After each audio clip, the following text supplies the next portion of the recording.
Hey friends, my name is Jake. Welcome to Canadian Cutting Edge, and today we're taking a look at a penguin. This is the Bestech Penguin. Those of you who are keen, you know that I reviewed a QSP penguin this year as well. I really wish I still had it. It also was blue, but blue micarta, Gene micarta, because a number of my viewers often ask me, can you do a comparison video, this beside that and stuff? And I'd really like to do a comparison video between the two penguins, but I can't. And the reason for it is I've got to sell almost every knife that I review in order to be able to buy more knives to be able to review. I've got a very limited budget. It's one of the reasons why I stick to budget knives, because I review the stuff that other guys like me buy. Mostly low budget knives. Sometimes a little bit more. This thing's around the $52 mark, what a lot of Bestechs are, at least the lower priced ones. This year they have some that are under $52, which is kind of cool. This penguin is a full-sized folder. The QSP penguin is more of a mid-sized folder. Both of them have their place. I want you to tell me at the comment section down below which penguin you would prefer, this one or this one. I have to show you a picture because, like I said, I don't have mine. So let me talk about this one. And there's cool stuff about this knife, and then there's some not so cool stuff about this knife. So let's go to the tabletop and take a good look-see.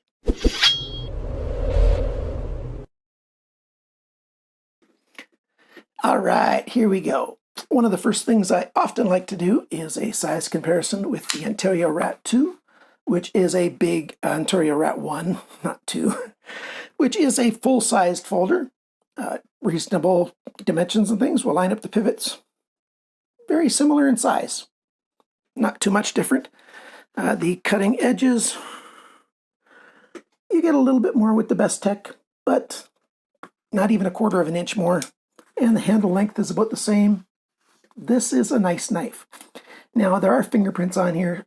I don't know, my skin's a little bit oily. I get fingerprints on everything, which is one of the reasons why I like stonewash blades. But this is a full flat grind, satin finish. We've got a little bit of a ramp here for your thumb rest area. Nice big blocky jimping on it that's rounded, so it's not aggressive. It's not hurting at all.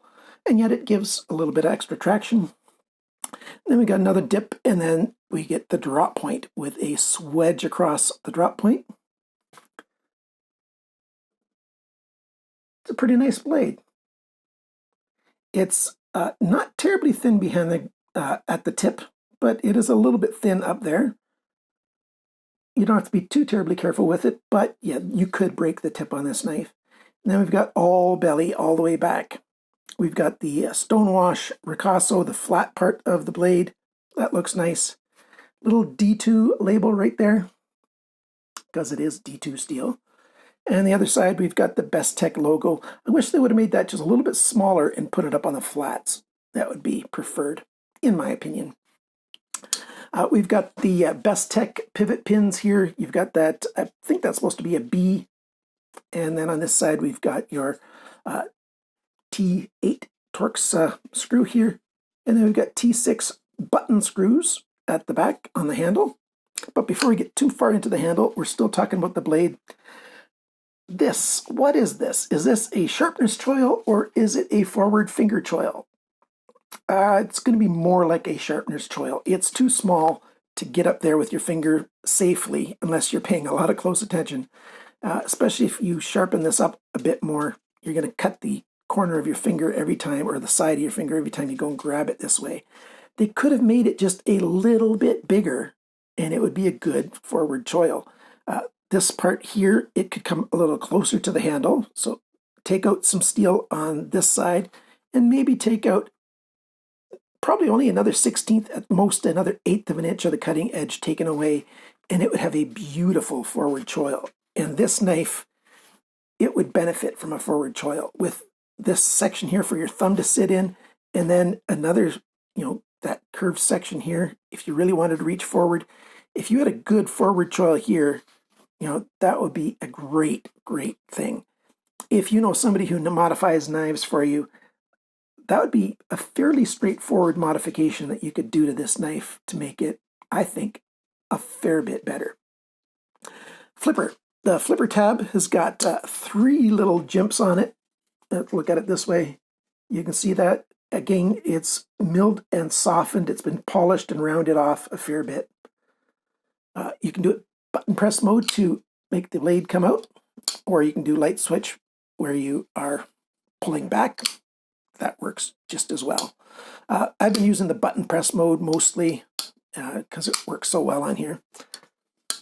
It's a decent blade design, not perfect, not totally ideal, but not bad at all. It's got a good cutting edge, full flat grind, not too thick behind the edge. It slices very well. And with the way they put this wedge in here, it's a decent knife for piercing as well if you need to do that. Now for the handle. I like this handle. It's a well thought out design. The back sweeps down and then comes up just a little bit at the sort of pommel end of the handle. The back spacer G10 jimping is very blocky, and it's got a bit of a pattern to it. 3 jimps, space, 3 jimps, space, 3 jimps. So yeah, quite nice. Comes back to the end of the handle here. Lanyard hole goes all the way through, so it's like a tube lanyard hole without a tube being present. But you're not going to have your paracord come off the side in the wrong spot. It's just going to go all the way through. Decent shape at the back. The handle section here, you've got a big index finger choil, and then you've got this long section here where the rest of your hand, at least my hand, fits in there very well. If you've got extra large hands, this is going to work for you unless they're really extra large. If you've got men's medium hands, this knife might be too big. It might be a little uncomfortable in the handle because of it. You might get your middle finger, coming somewhere along here, and that would not be comfortable because, that is a little bit pointy in that section right there. But then we've got it, coming and swelling at the end of the handle again, so it's secure. I did a very, very minor bit of very light chopping with it, and, it helps hold the hand in, so that's a good design back here. You've got the chamfered edges with a negative radius at the, last part of the handle, so like a cove in there and up here. So that's done very well. I like that. And then it's a little bit softened with the chamfering the rest of the way. Well done. Stainless steel liners, they're fairly heavy liners. They have been skeletonized. I wish they were skeletonized a little bit more. The balance point is right there. And if they would skeletonize them just a little bit more, then the balance point would be here, which in my opinion would be ideal, right where your index finger rests when you're holding the knife. I like the balance to be right there. Not a big deal at all. Since you've got fairly thick liners, they had to do a little bit of a relief cut here for the liner lock arm, and it's got spring tension. Works quite well. You've got jimping on it, but they didn't give it good enough access. If you're one of those people who tends to push forward a bit and want to reach over, at the leading edge here, and I'll give you a close-up shot, you can hardly get at that lock bar arm unless you push your thumb down and in. At the end here, at the back of the forward choil, you've got a little bit better access, a little more exposure of the liner lock. So if you push back here, you can get that liner lock out of the way. But up here at the front, I found that I would be pushing in, and then I'd end up getting my skin pinched between the liner and the G10 on this side. Not the greatest comfort. If I was going to keep this knife long-term for myself, I think I would mill away just a little bit of the steel and G10 here just to get a little better access to the liner lock release. Just using a Dremel tool or something and taking a little bit off. A couple other odd things. On this side, you can see that this is a nice round radius. It just flows completely, nice and smooth all the way. On this side, there's a little hiccup right there, right where the lock, where the steel for the blade begins and the lock arm ends. There's just a very tiny slight bit right where my fingernail is. It's just a little bit of a bump, no big deal at all. You don't feel it in your hand at all. Just when you take a close look, when you inspect closely the knife, it just doesn't have that nice, smooth, round look to it. It's got the little hiccup right there. Again, not a big deal at all. And on a $52 knife, $52 retail, I got mine from White Mountain Knives. You can get 10% off with coupon code CCE, so that would make it $46.80. The Canadian equivalent would be $59.66 Canadian. In euros, it'd be $38.38, and in British pounds, $34.66. So for Canadians, it's best to buy this at White Mountain Knives. And I'm not nervous at all about buying from White Mountain Knives, flipper knives, to import them into Canada. No problem at all. Every time I've bought from White Mountain Knives, it's come through, and I've purchased over 100 knives from him just in the last year and a half, and I've not lost a single one to CBSA.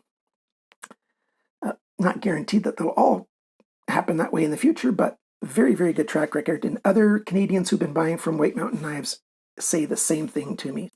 Oh, well, I was on the other subject, the handle. What else about the handle?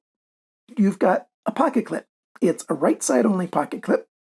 You've got button screws. They haven't gotten in the way so far. And then you've got a little spoon on the end here. It's not equal on both sides. It's sort of off a little bit, but it works really, really well. The spoon wants to climb over right away, slides in all the way to the bottom each time. It's a deep, deep clip. It's a bit deeper than the handle, so it hides in the pocket very well. Not bad at all. So this is one of those times where, I don't prefer button screws, but the button screws don't get in the way at all. Didn't cause me any problem at all. The T6 screws here are also button screws, which again, I don't prefer when they're sunk into G10. They just become little reservoirs to hold a little bit of dirt and stuff. And I don't prefer T6 screws that much either. The T8 is about the smallest size for Torx if you want to make sure that you really, really reduce the odds of stripping out a screw. But Bestech screws are made fairly well. This is nice and flat, well milled. The T8 screw works really well. Now I'm going to take this knife apart, and I'll just show you a tiny bit of a video of the inside of the knife. So here it is taken apart. You can see how they made this nice key here for the G10 to come together. That's how they get the nice smooth transition there. We've got ceramic ball bearings, very tiny ones, in a phosphor bronze cage. It's coming to more popular knowledge now these days that the ball bearings that are in the plastic cages, they tend to wear out quicker than the ones in the phosphor bronze cages. What happens is the plastic starts to deteriorate or get used up, and then the balls get loose in there, and then you get problems. These hold together a bit longer. D-shaped pivot pin right there. A little bit of skeletonizing. Yeah, good job, Bestech. I had a tough time getting this to focus. That's why my fingers are there. But yeah, blade alignment, very good.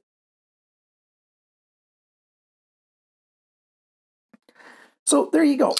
Let's now go over all of the sizes, dimensions, and all that stuff, and have this little tape measure on the screen while I go over those things.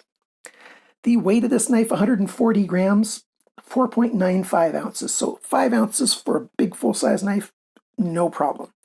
The factory sharpness, 145 bests. That's very good and sharp from the factory. The length of the cutting edge, 8.69 centimeters, 3.422 inches. The blade length, tip to the closest spot on the handle, 9.14 centimeters, 3.598, so basically 3.6 inches. The blade thickness is 3.41 millimeters, which is 0.1345, so just over 1/8 of an inch thick. Not bad.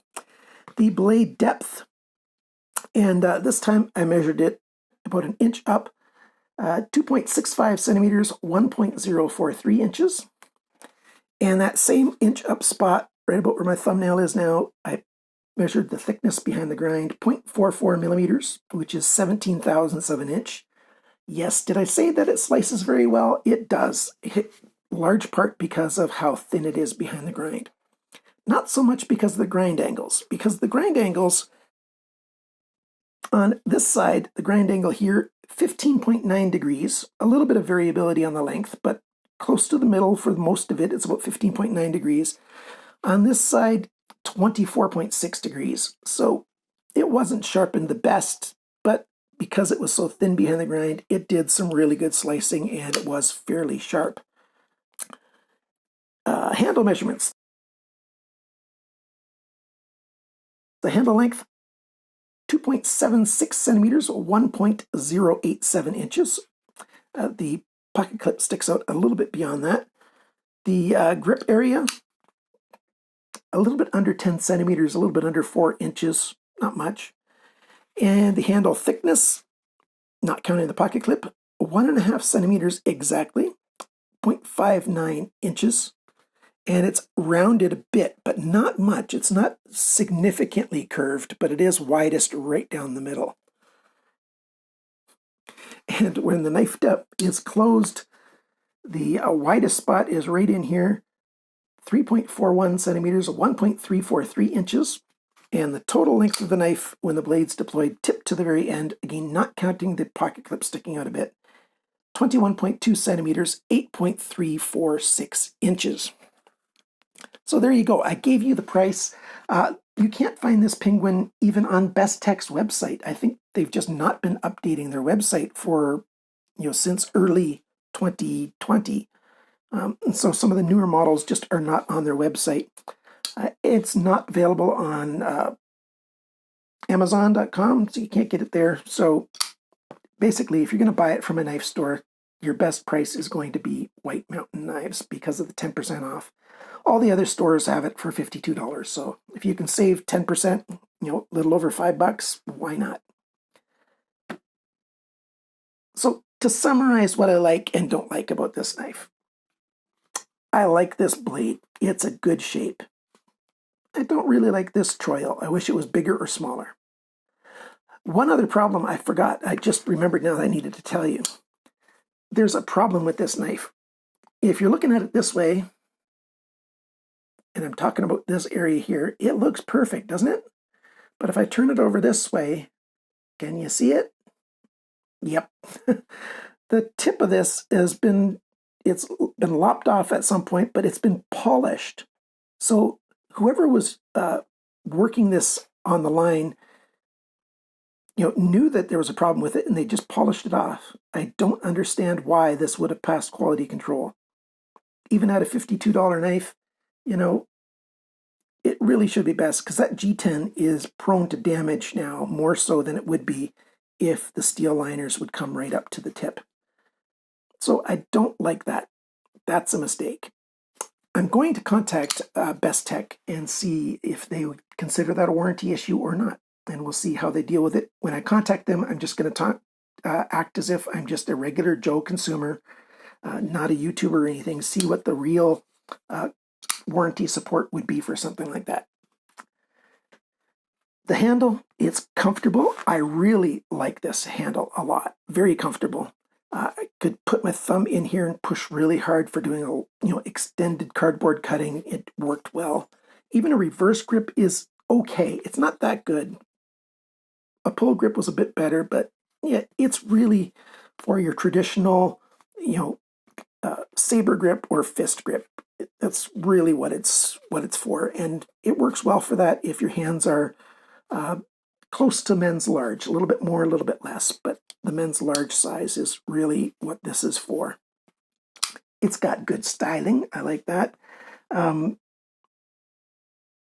It's got a good detent. I didn't talk about the detent yet, did I? Maybe too strong, but that's easy to adjust. I've got a video on how to make a detent a little bit softer. So that's good. Lockup, very good. It's where I want lockup to be, so no problem there. Good action. Smooth bearings, ball bearings in there. It's not, what some people will call drop shutty, but hey, it's a nice knife. I like this penguin. Okay, so have you commented down below if you like this penguin or if you like the QSP penguin? Which one would you get? Do you want my answer? I think I would get the QSP penguin. Two main reasons. My QSP penguin had nothing really wrong with it. And it costs less for what you get. And it's got a little bit smoother action. And, it's just done a little bit better than this knife is. If I had to get only one, but if I could have two penguins, I'd keep both of them. That's for sure. If I could easily keep them both, I definitely would keep them both. Thank you so much for watching my video. Thank you for Patreon support. You guys are very helpful. The more support I get, the more stuff I can get to review, and I need a little bit more equipment. I upgraded my computer. I added a new video card, and I added more RAM, and now I can edit my videos much more quickly than I could before. Much less frustration. If you lived in my home, you would have heard me be very upset many times with my computer, and but I upgraded the video editing software about a month and a half ago, and then this past week I upgraded the video card and RAM, and now I'm very happy with my video editing situation. I'm trying to save up now for a good, proper video camera. So thank you for your support. If you want to become a Patreon supporter, please consider patreon.com/CCE, and you can help me out. If you want to help me out with a one-time gift towards a good camera, you can do it through PayPal. Send PayPal money to my email address, canadiancuttingedge@gmail.com. And I can't give you a receipt or anything, like for taxes. I'm not a charity. But I would appreciate it very much if you could help me out. You guys are great. Thanks so much. Remember, always cut towards your chum, not your thumb. Bye for now.